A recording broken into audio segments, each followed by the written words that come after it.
सूर्यपुर नाम का एक समृद्ध राज्य था, जहां हर साल दीपोत्सव बड़ी धूमधाम से मनाया जाता था। राजा देवेंद्र के शासन में हर गली, हर घर, हर घाट दीपों से रोशन हो जाता। लेकिन इस वर्ष का दीपोत्सव कुछ खास था। राजा ने दो महान विद्वानों को आमंत्रित किया था।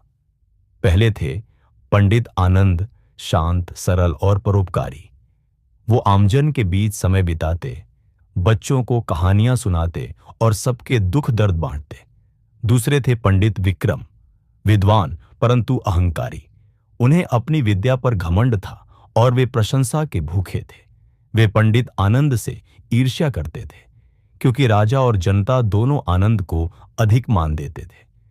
दीपोत्सव की पूर्व संध्या पर राजा ने घोषणा की, कल प्रातः काल दोनों विद्वान सभा में एक एक कथा प्रस्तुत करेंगे, जो सबसे ज्ञानवर्धक, प्रेरणादायक और लोकहितकारी होगी। उसे मिलेगा सत्य रत्न, हमारे राजवंश की सबसे कीमती धरोहर। विक्रम ने चुनौती को गर्व से स्वीकार किया। उन्होंने सोचा, इस बार मैं साबित कर दूंगा कि असली विद्वान कौन है। वहीं आनंद शांत रहे। वे उस रात नगर की गलियों में निकले, गरीबों के बीच दीप जलाए और उनसे जीवन की सच्ची कहानियां सुनी। अगली सुबह सभा लगी। सबसे पहले पंडित विक्रम मंच पर आए। उन्होंने भारी रेशमी वस्त्र पहन रखे थे और स्वर्ण मोती से जड़े ग्रंथ अपने साथ लाए थे। उन्होंने कथा सुनाई। एक समय की बात है, दो राजकुमार थे, अर्जुन और राजा। अर्जुन ने दूर दराज के देशों में जाकर शिक्षा ली, दर्शन, शास्त्र, विज्ञान, कला में पारंगत हुआ। राजा अपने राज्य में रहकर जनसेवा करता रहा। वर्षों बाद अर्जुन लौटा, हाथ में ग्रंथों की गठरी लेकर।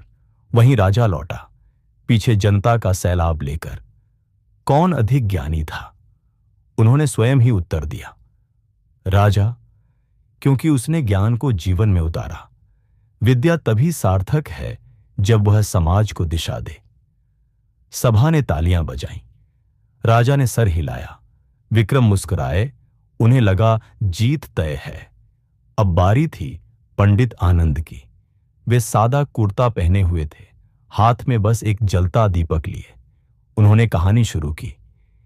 एक नदी किनारे एक गरीब बांस काटने वाला रहता था, रघु। हर रात वह दूर कहीं एक टिमटिमाती रोशनी देखता था।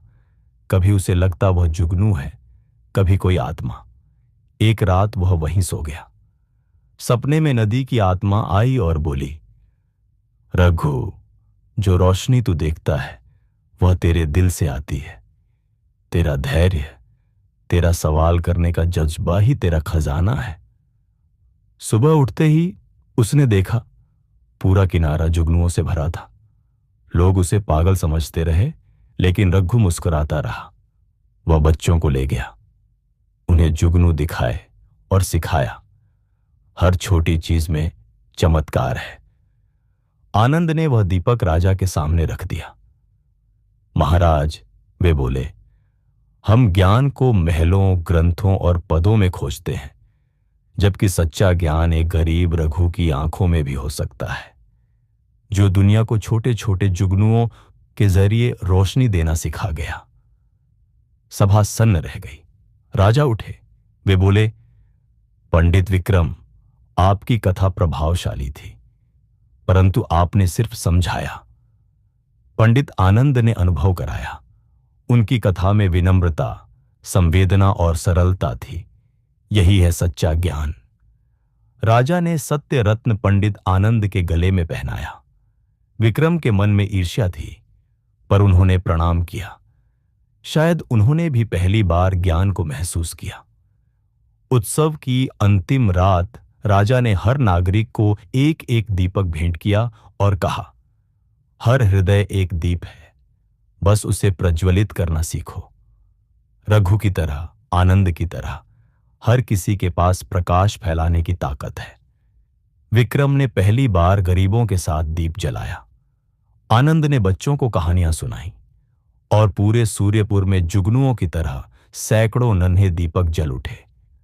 सच्चा ज्ञान केवल पुस्तकों में नहीं होता, वह जीवन के छोटे छोटे अनुभवों, विनम्रता और करुणा में छिपा होता है।